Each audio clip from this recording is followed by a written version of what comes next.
Hello again, and welcome back to Frankly. Today's episode is called De-Sublimation. This is a word that intellectuals use to mean the apparent release of people into freedom by trapping them in a series of meaningless desires. The full phrase is repressive de-sublimation, and I will explain where that comes from later. I've explained to you that the system you lived in, that you grew up in, and that we all mistook for reality, is disintegrating. After I explained what is disintegrating and why you should not disintegrate with it, I also explained about detransition, that the moment we inhabit now is a detransition from an insane culture that was produced as a side effect of an attempt to replace our entire civilization. And that project was, of course, called liberal democracy. Its global ambitions were powered by a system of permanent war. Liberal democracy was a form of warfare on your entire civilization. It has failed. This is a good thing. And despite the fact I'm inevitably going to be once again mislabeled as an optimist, I have to tell you that this is a good thing, and what I'm about to tell you now is yet another good thing that will help to liberate you from the clutches of evil. Why have I called this de-sublimation? Unlike you, I'm an intellectual. This means I have wasted my life reading books. You shouldn't listen to people who call themselves intellectuals if they haven't read the books that they're supposed to be talking about. A lot of people today come around and try and sell you some god or other, including themselves, someone to look up to, someone to believe in, someone who's a leading intellectual. You should be careful about this because, as I explained in episode 2 about detransition, most of our culture from the 20th century is simply a series of consumer products. That includes your beliefs and your beliefs in people and the people who sell you those beliefs for their careers. What they are doing is they are selling you a product, and ultimately, if you consume this, it consumes you. In the same way that people have the superstitious belief that if they wear a pair of intellectual spectacles like these, they become an intellectual. Similarly, you buy sports shoes and take on the magical power of a sports person. By the same token, you can buy aftershave, makeup, scented candles endorsed by celebrities to infuse your life with the gracious vapours of the glamorous and the famous and the powerful, who've all got to those positions in life by being excellent moral examples of humanity. We live in a degraded and corrupted world, which is designed, it seems, to send you mad. De-sublimation is the title of this episode because it's going to explain to you where this came from. Come with me today down yet another dark, if entertaining, rabbit hole to see how the transformation of human life into the mass manufacture of a consumer product began with Sigmund Freud and the invention of mass propaganda. What we're doing here, generally speaking, is we're trying to swim through the open sewer that has been bequeathed us by the modernist era. Not just the modern era, which is largely ascribed to technological progress, but the modernist one. What is modernism? Modernism came about in the late 19th century. By the early 20th century, it had really taken off in literature. It had come across to you as the idea that the self and your private desires, what happened inside your mind, your most secret, even your most vulgar thoughts, are just as significant on the civilizational scale as anything else. That there is, in fact, nothing wrong with any of this, and that for all your flaws, and for all your sins, and for all your private, petty little obsessions, you're just as good as anyone else and no one's any better. This is the egalitarianism of the democratization of sin that accompanied the replacement of God with man and his self as the axis of the world. That is the basis of the modern idea. Out with God, in with the self. And going into the self is what produced the modern condition. Enter Sigmund Freud. There are some spectacularly amusing memes about Sigmund Freud, over which we shall pass in silence. Why am I talking to you about Sigmund Freud? Sigmund Freud invented psychoanalysis. He used to be a doctor.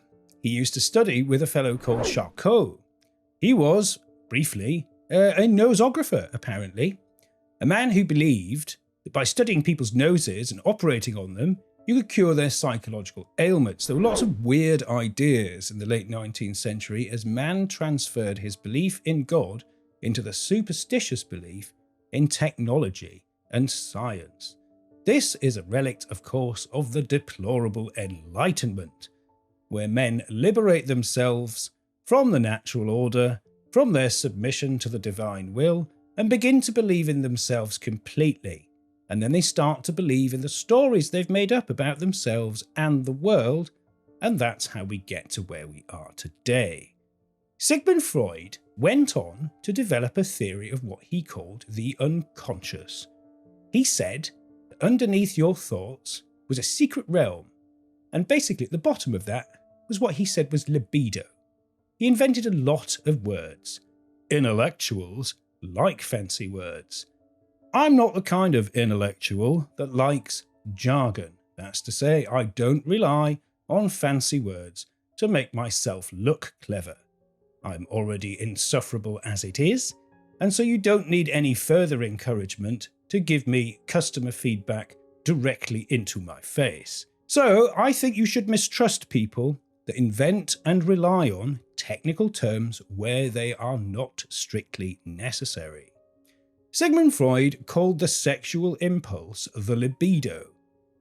Briefly, his idea was that civilizational norms, i.e. behaviours we inherited from Christianity, were repressive. That's to say, normal life made you mentally ill. He called this neurosis. He said that people became neurotic, mentally ill, if their libido was repressed. The obvious answer is to go and talk to a doctor like Mr. Freud, sit on his settee, give him lots of money, and explain to him how you don't like the world and everyone in it, and then you can keep going there for many years until he can buy himself another house. And you can feel entirely justified in having become an absolutely terrible person. And you can go out and spread your message of enlightenment to the world in complete confidence that Mr. Freud and his corpus of work stand behind you. Now, the libido theory is basically this, right? It says, if you repress people, if you don't let them enact their desires, if society says they're bad, it makes you feel guilty, then it makes you mentally ill, it makes you neurotic. If we move on from the beginnings of the 20th century and the Freudian movement, we get to what his students got up to. Now, before we get into that, I would like to point out that the entire school of psychoanalysis, in the Freudian sense, informs the later post-war therapeutic culture of the 20th century. You might have noticed that recently, that being normal is categorized as a sort of mental illness. That if you notice the obvious, you are described as some kind of extremist. That it is a radical thing to suggest you might be able to one day afford to have a family, or indeed, as insane as it sounds, a home in which to raise them. Bear in mind that a lot of people are actually buying their dinner on credit today, right now, possibly eating a pizza delivered at 4 a.m. in the morning by someone who shouldn't be in your country that you've paid for on credit. This is the world that we have been liberated into by consumer desire, and it began with modernism and was powered into your soul by people like Sigmund Freud and his family. What we are looking at is the replacement of the idea of the normal. I like to describe this as the systematic marginalisation of the normal and normalisation of the marginal. For the hard of thinking out there, this is the reason why you are surrounded by moral degenerates and exhibitionist perverts who scream at you that you are denying their human rights if you want to stop them cavorting about in front of and indeed recruiting their children into their depraved cults. This is where it began. By 1930, one of Freud's students called Wilhelm Reich wrote a book, and that book was called The Mass Psychology of Fascism. Why is this important? It's important for two reasons. One, when the liberals call you a fascist, as they will do, especially if they see you watching these videos, if they see you behaving normally outside, if you're called recklessly and openly sane, you're going to be called a fascist. If you don't believe in their fairy tales, you're a fascist. That's what a fascist is. Where did this madness come from? It came from people like Wilhelm Reich.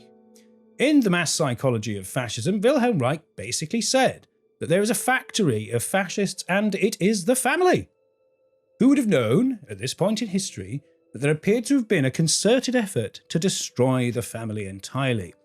Wilhelm Reich, extending Freud's theories, said the way to destroy this terrible little authoritarian factory of fascists was to basically turn all mothers into prostitutes and sexualize children.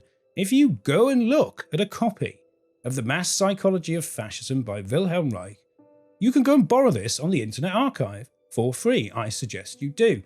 Look up things like child sexuality and sexualization and children, and from memory there's at least 7 passages that expressly state that children should be sexualized, that it is a very good thing for them to do so, not because they're, according to Mr. Reich and Mr. Freud, basically sexual beings anyway, but also because sexualizing children destroys the family, and that's a good thing because families are factories for fascists. Now, you should understand here by now that fascism is the big no-no. And what does it really mean? It doesn't mean pictures of men with moustaches. It doesn't mean pictures of Italians in interesting hats. And nor does it mean pictures of Englishmen who exiled into country homes during the Second World War for saying it shouldn't have been fought. No, it doesn't mean any of that. It doesn't even actually talk about the doctrines of the state as outlined by Mussolini and so on. It doesn't get into political theory much, if at all. What it does get into is basically a continuation and intensification of the civilizational war. It is a direct attack upon the family. And it is a Marxist attack as well. It is adjacent to Marxism because it identifies the ideal of the basic unit of the nation, the family, as the enemy, politically and psychologically. And what's significant here is at the root of the Western consumer system that we all inhabit now.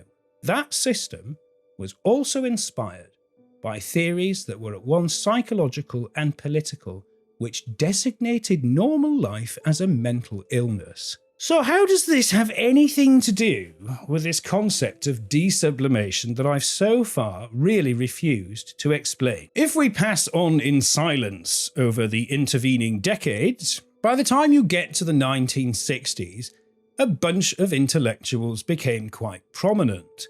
Now, some people refer to the Frankfurt School as cultural Marxists.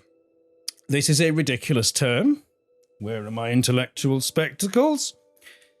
The reason why this is a ridiculous term is because there's no such thing. When people talk to you about cultural Marxism, they are confusing two distinct schools that you might describe as the enemies of our civilization, but that aren't the same. One of them is materialist. They believe in reality. They are the Marxists. And the other one are the postmodernists, who believe in fantasies and there is no reality, and they hate each other, these people. If you would like to see more on this subject, there is an excellent and brief interview between Dr. Jordan Peterson and Slavoj Zizek, if you're English. In it, he explains to Dr. Peterson that the problem with postmodernity is it does not believe in the basic fact history of life. I am a materialist. I am a Marxist. The postmodernists hate me. I love Stalin. Of course I love Stalin. He's a materialist.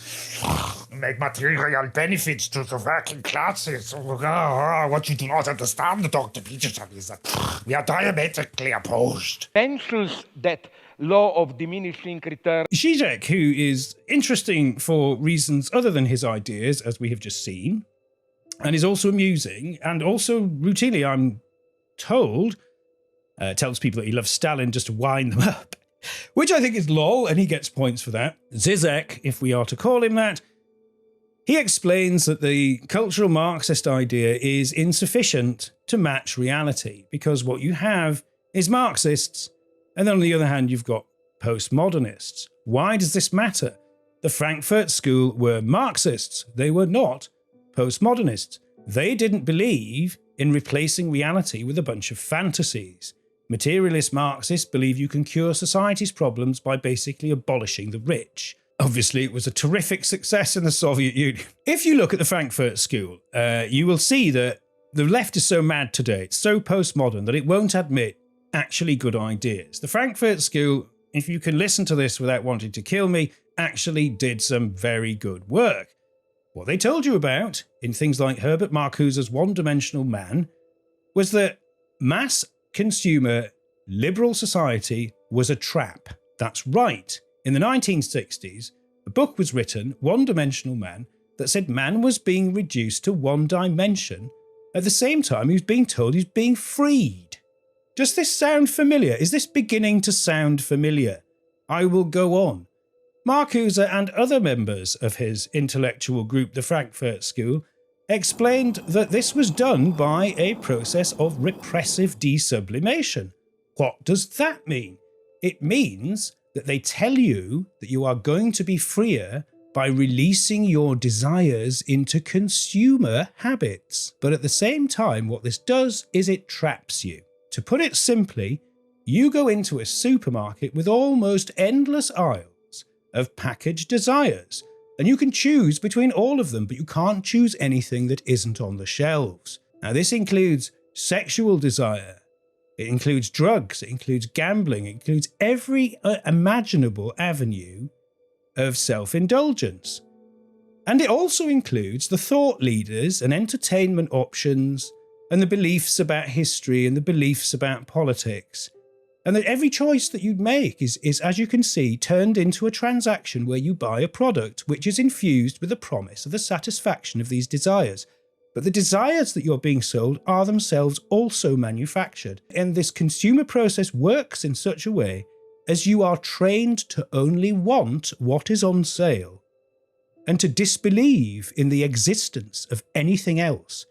Not only to not want what isn't on sale, but to be incapable of grasping the idea that there is anything else to life other than the supermarket place of desires.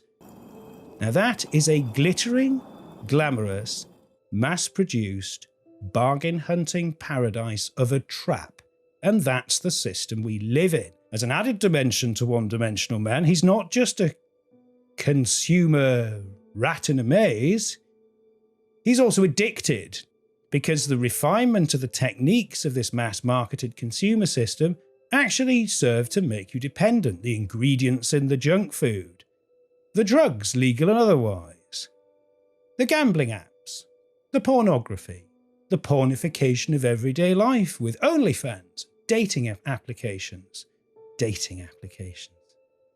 social media. These things are replacements. They're replacements for healthy human relations. If you spend your life doing all this stuff, you actually find yourself, you're disturbed by reality. You can't tolerate silence.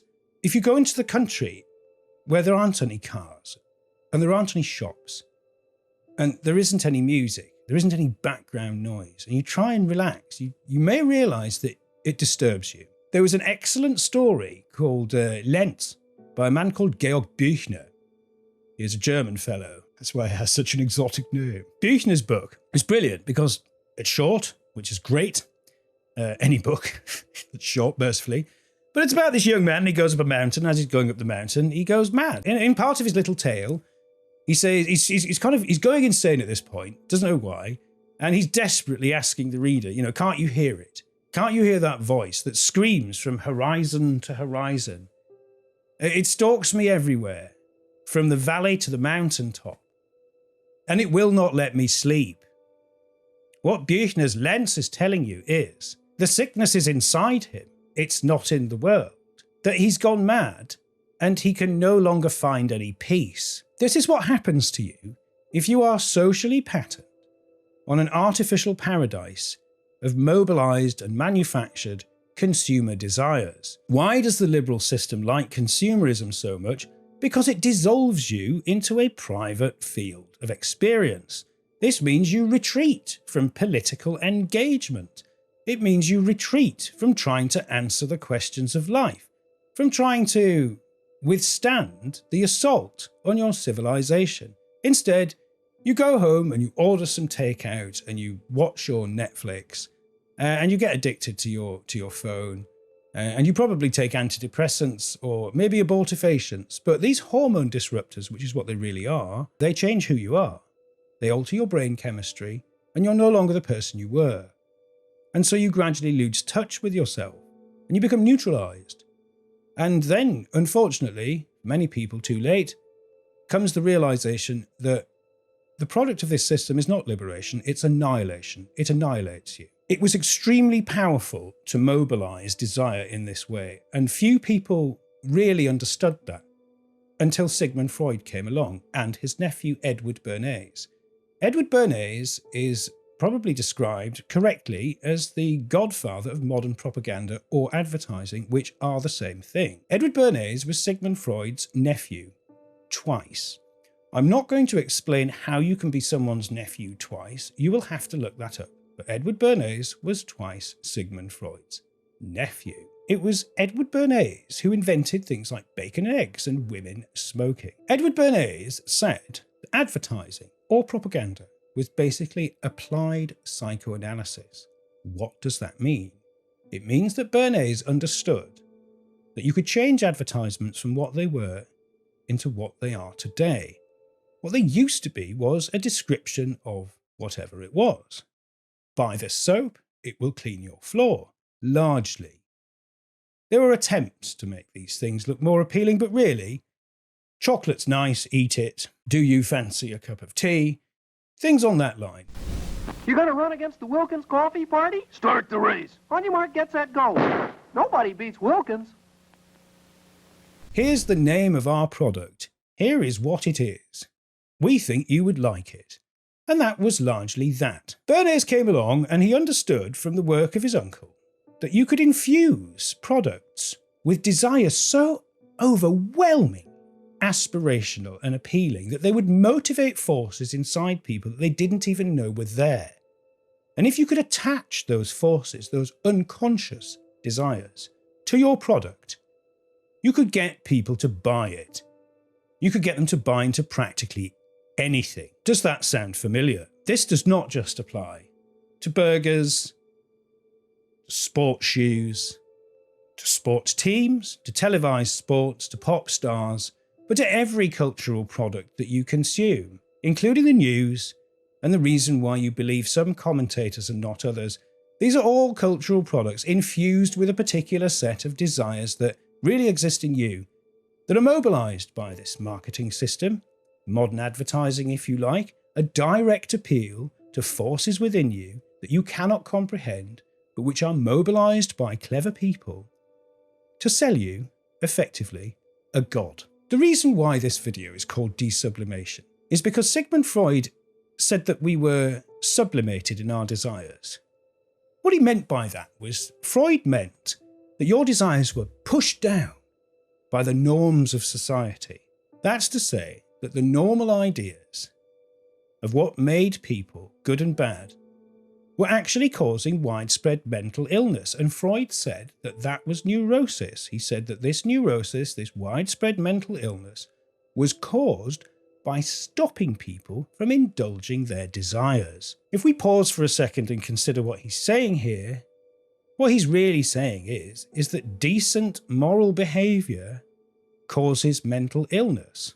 Remember, he was in the business of monetising mental illness. I would like to add at this point that therapy does not produce a cure, and that Freud himself said that he was not in the business of producing cures. He did actually say that he wanted to replace neurotic misery with ordinary everyday unhappiness.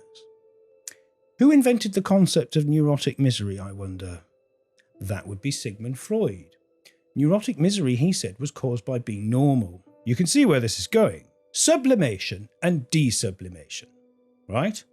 Sublimation is when you repress your desires. And those desires, said Freud, sexual desires, desires for any kind of carnal satisfaction, any kind of weird idea that you think you have to control to fit into society.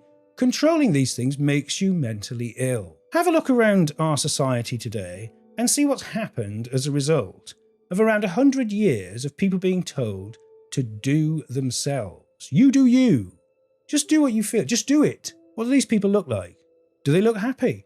Do they seem fulfilled? Does it appear that we have progressed, morally and intellectually speaking, from the people of 100 years ago? If Freud's beliefs were true, then we would have, and we'd be inhabiting a kind of harmonious paradise in which the liberation of man's deepest desires had emancipated him from the prison of morality. So Sigmund Freud is telling you that sublimation, i.e. stopping your desires from breaking out into the world, is bad. But later on, when you get to the 1960s, a bunch of Marxists turn up and tell you that your entire society is controlled by Freudian principles, that it's now absorbed into its technique. Technique is simply the attempt to produce a process that reproduces a standard result, like Walter's expressionless face, for example. I have to deal with people like this on a quite regular basis. I'm used to seeing their cancelled eyes. I'm used to listening to the abyssal howl of the wind that passes through their ears. They think it's post-ironic detachment, but to me, there's nothing there. From my point of view, it's part of the result of 100 years of turning humanity into mass-produced products by getting them socially patterned on consumer culture, which gradually replaces everything human in them with a transactional sensibility and a series of addictions, which they have to farm, which they have to maintain. Like the addiction to psychoanalysis and therapy, you have to keep going back and you have to keep paying for it, because without it, your life seems to have no meaning. That's the point of the de-sublimation. That's the point of the repressive de-sublimation, because it promises to make you free by giving license to all your darkest desires. But in fact, it is leading you into a trap. And the worst aspect of that trap is that not only are you addicted, not only does your life have no meaning beyond your addictions, but you no longer know who you are, nor indeed who anyone else is. This is basically the architecture of the mobilization of man's desperate appetite for meaning in service of an economic and political structure. The liberal system has always sought to designate dissent as something that isn't quite political, but is more psychological. After the Second World War, a man called Irving Kristol, he was the father of William Kristol, who invented the neocons. Irving Kristol wrote on the therapeutic culture. He said after the Second World War, there was an expected wave of anti-Semitism that never came. And so a project was undertaken to try and produce what they called a therapeutic culture. That's to say, guess what? People who had reservations about the liberal system and its increasing use of all the cultural products that you consume, from your food to your entertainment to your intellectual culture to modern art to practically everything that you see on TV, if you objected to this being used as a kind of form of propaganda, then they suggested that you were mentally ill. By the 1960s and 70s, actual mental illnesses started to become liberated into the mainstream as lifestyle choices. You can see where that's got us now.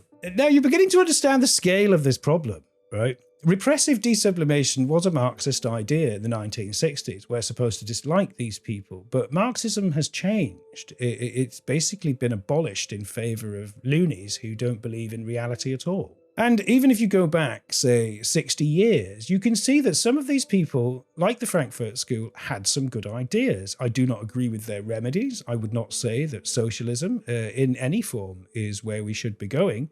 I would suggest you look at the eternal and luminous wisdom of the Catholic social teachings as how to constitute a state, how to arrive at the basis of reality, how to reorganise your economics to produce what can be rightfully called the common good. There's a recipe for that. It's brilliant. It's balanced. It's sane. It would produce a resilient system, if we did it, that would be almost impossible for any lunatic to come along and destroy. And I think we should do that in short order to replace what is obviously a common evil with the common good. What a revolutionary idea. One of the weird things is that there were a bunch of Marxists who warned you about this. In fact, Theodore Adorno and Max Horkheimer wrote an essay called Enlightenment as Mass Deception. Fancy that. It said that the progressive idea itself is a sort of delusion, and it's meant to mislead you into a series of fantasies. Of course they are fantasies. This is what I called, in the second episode, the state religion. Part of the state religion is consumerism, and the basis of consumerism is the use of psychoanalytic theories to get you to invest ideas about your own personal significance into products. You're not just buying a pair of shoes or a burger or a car, anything. Ideas, saying that you like this party or another. What you're doing is you're signalling to yourself and to others what kind of person you are, what kind of hopes and dreams you have, how seriously you should be taken, and how idiotic those people are that don't like your brand of this or that. How much of you is brand identity? That's a profound question, and it's an uncomfortable one to ask. But you can be forgiven for being like this. Your entire culture has been designed to make you into this product, to make you into a component of the consumer system that is just as reproducible and replaceable as anything else in it. There's more to life than being an online or offline prostitute, of course, though sometimes it doesn't seem very likely. There's also more to life than going insane and trying to console yourself in your limitless grief by the consumption of endless trash. You don't have to consume endless trash. You don't have to suffer endless grief. What I'm trying to say to you is that the system that we are recovering, emerging from, blinking into the light, confused, we are staggering into the light from this dark tunnel of a centuries-long experiment to destroy our entire civilization. What I'm trying to say to you is that you can be forgiven for being bewildered by this, and that this system intentionally subtracted all the meaning of your life and the capability to establish it, leaving instead a tremendous sense of emptiness. That creates an appetite, a hunger. The reason why so many people are satisfied by junk food, not just junk food in the supermarkets, but junk food in the supermarket place of ideas, things to fill this up and this up, anything, is because they feel so empty. And I would ask you once again to consider who supplied the hunger. The meaning of your life and the ability to arrive at it, the ability to decide what is real and what is true. These things have been systematically dismantled, and they've been replaced by a series of products intended to fill those gaps. And those products are all junk. They're all trash. I would ask you again to consider how careful you are when you go to the supermarket. And if you're not careful, go to the supermarket and have a look at the glittering aisles, right? Don't bring a trolley. In fact, don't even bring any money. It isn't worth it. Just go to the supermarket and have a look, right? And try and make a mental note of how much of it isn't food. A lot of this stuff is just byproducts of industry, waste. It's really attractively packaged, and some of it's really well marketed. But really, it's not food. It's not going to nourish you. It's not very good for you. In fact, it makes you worse. It might fill you up for a bit. It could be cheap, but those are other things than nourishment. And that's the same thing for the stuff you get from the media. It fills you up. There are events that happen in the world that get reported. Yes, that's true. But by and large, most of it is filler on the shelves of the supermarket place of ideas. I should say to you, it would be a wise thing for you to consider people like me or anyone else you see on this thing, anyone else you see on Satan's window. Consider them first and foremost as a product and ask yourself, why am I seeing this now? Who's put this there for me? For what purpose? If you want to know what I'm in this for, I'm trying to explain to you why you should not go insane, along with the mad system that is now dissolving.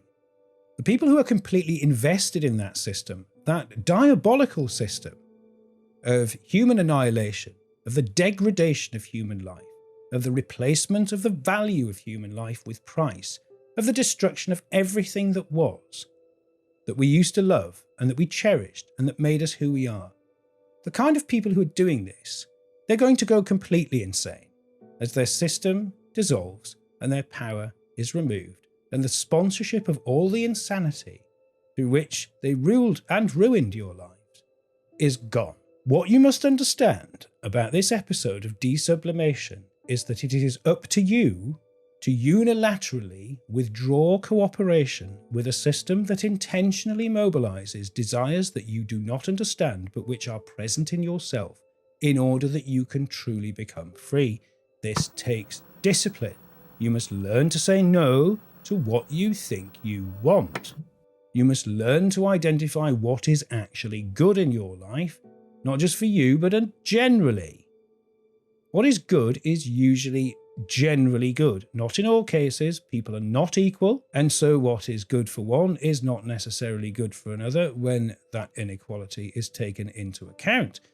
But in terms of virtue and the moral good, in terms of what food is good for humans, you can see that there are general principles which are there. Again, these things will have to be modified for you, but there are general rules. Look to them instead. Look to the virtues.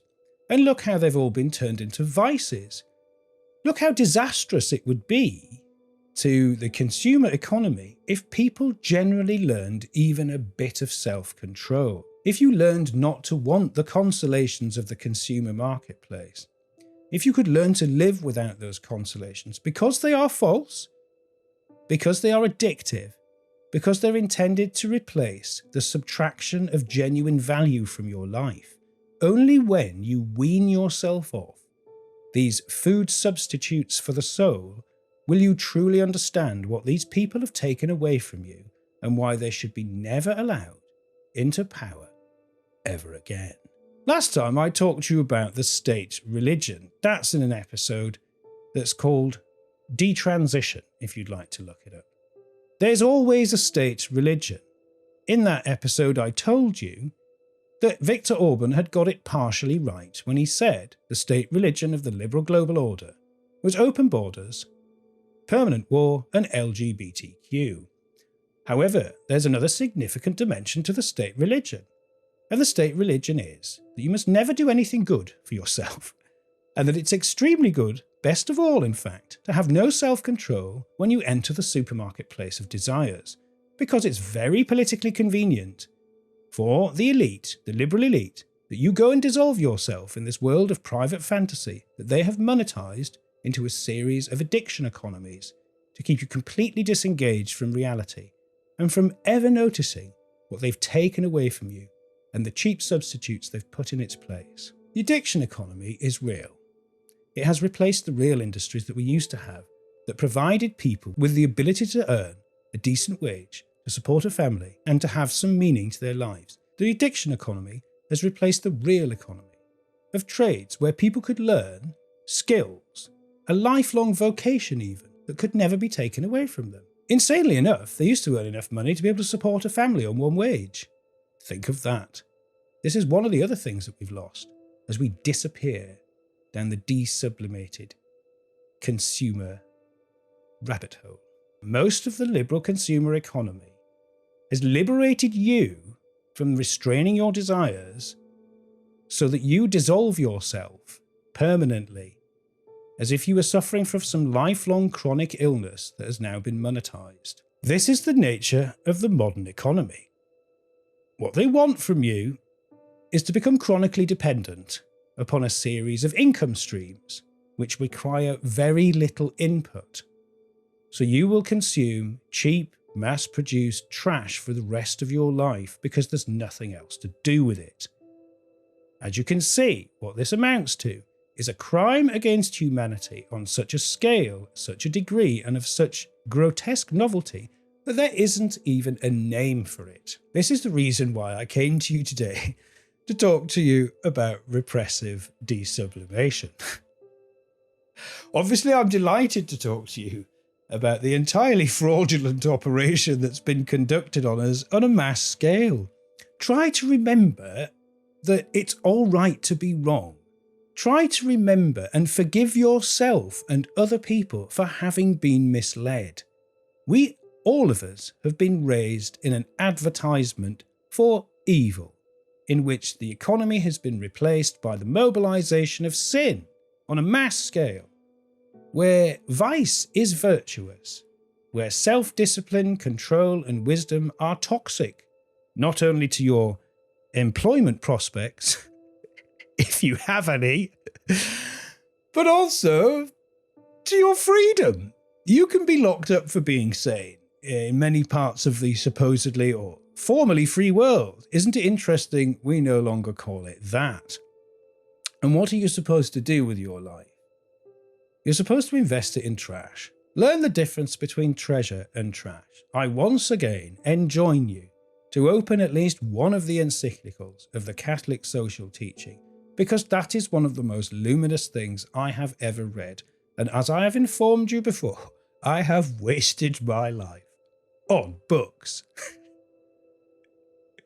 This is one that will tell you most of the best lessons of all the other ones. In fact, it's better than quite a lot of the other ones too. I would also remind you that there is a technique to the way that our society has been structured, its economics, its politics, how things are sold to you. And I would like to remind you too that whenever people sell you anything, they are now in some sense trying to sell you something like a god, something that you will believe in, something that you believe will make your life improve, that will give you some form of release or emancipation even, that will allow you to transcend your personal predicament.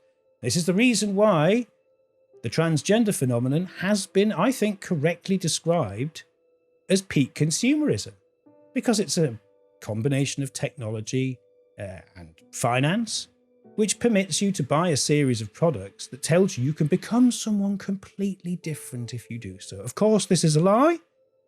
And it ends in annihilation. I began this video by telling you that the Freudian system and the mass propaganda in advertising that produced the consumer reality you live in is a form of marginalising the normal and normalising the marginal.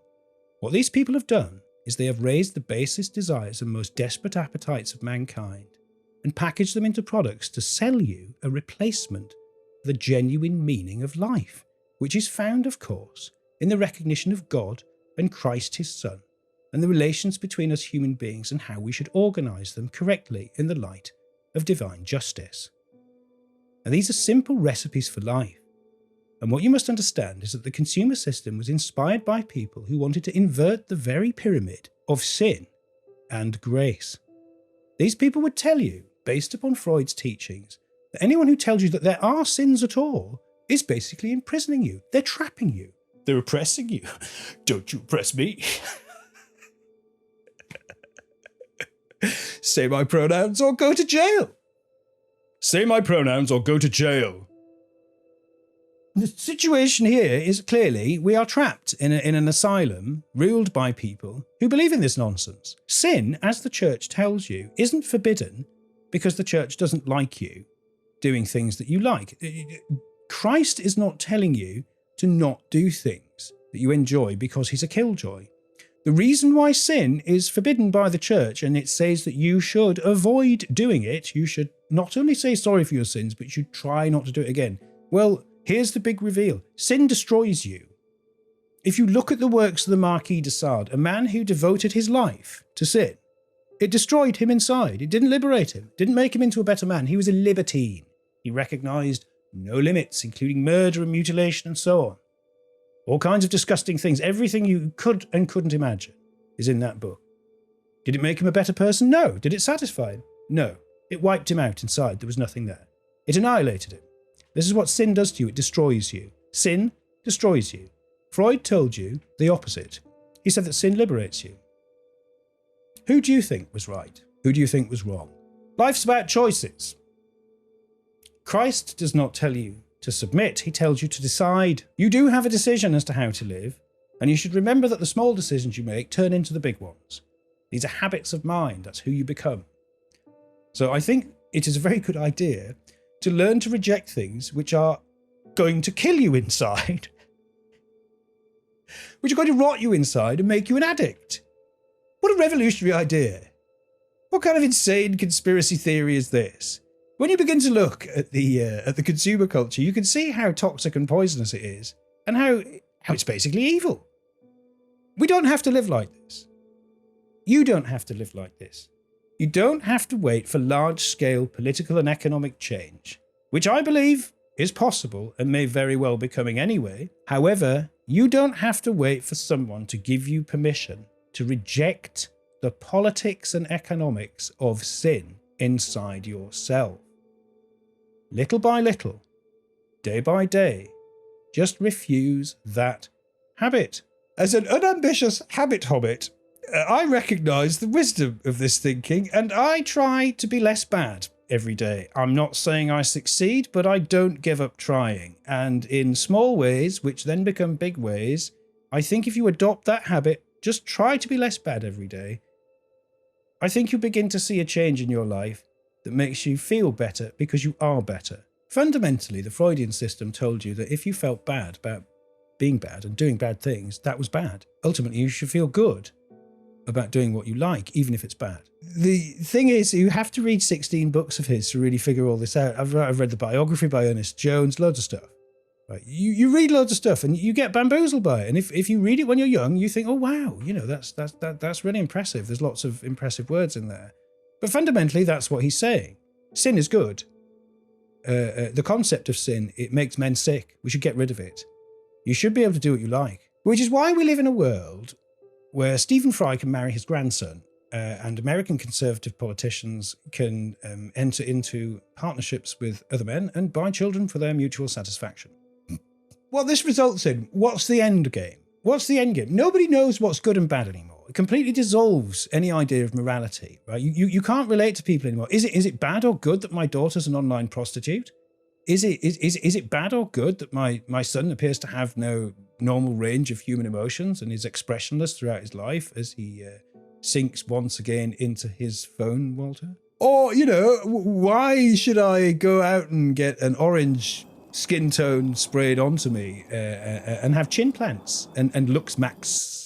This is the reason why we're in this mess. If you don't understand where it all came from, it becomes just a struggle with invisible forces that you can never master. But once you can name the enemy, you can fight it. And remember that whenever you're in a fight, the real important thing to know is, can you win? And sometimes the way you win is by not fighting at all. This isn't a battle. This is simply a struggle that you don't have to spend or exhaust your life in doing. You don't have to exhaust your life in this struggle. You don't have to exhaust your life down the strip-lit, air-conditioned avenues of the Ballardian international nowhere land light industrial sheds that are gradually replacing our schools, our hospitals, our prisons, our workplaces, and everything. If you haven't noticed, you get accultured to going into one of these sheds when you're 5 years old, in order to spend the rest of your life in one or another of them. You migrate from one shed into the university shed where you spend maybe 100,000, 70,000 to become indoctrinated by people with frightening hairstyles in order to go into another shed where you sit in a chair and stare at a screen until you gradually develop a series of chronic health conditions that are extremely lucrative to monetize and miraculously never get cured by recommending you get up and walk around and eat real food. Then, after that, if you're lucky, you go get wheeled into a final shed where people you don't recognize, who don't really speak your language, just push you about like a sack of guts until you wheeze out your last on a ventilator. That's the end game, isn't it, for us all? Is that once we're obsolete and we're exhausted and we just can't handle it anymore, we can pay to be painlessly erased and then replaced because we're just a worn-out component after all. This is where you get to. When you begin with the idea that you should mobilize the self in order to sell them things for the rest of their lives at the expense of not just their dreams and their hopes, but everything of meaning in their life. This is where you end up, with a subtraction of the value of human life and its replacement with transactions and price mass-produced trash into which mankind itself is inexorably being consumed. You can say no, and it is time to step away from the screen once again.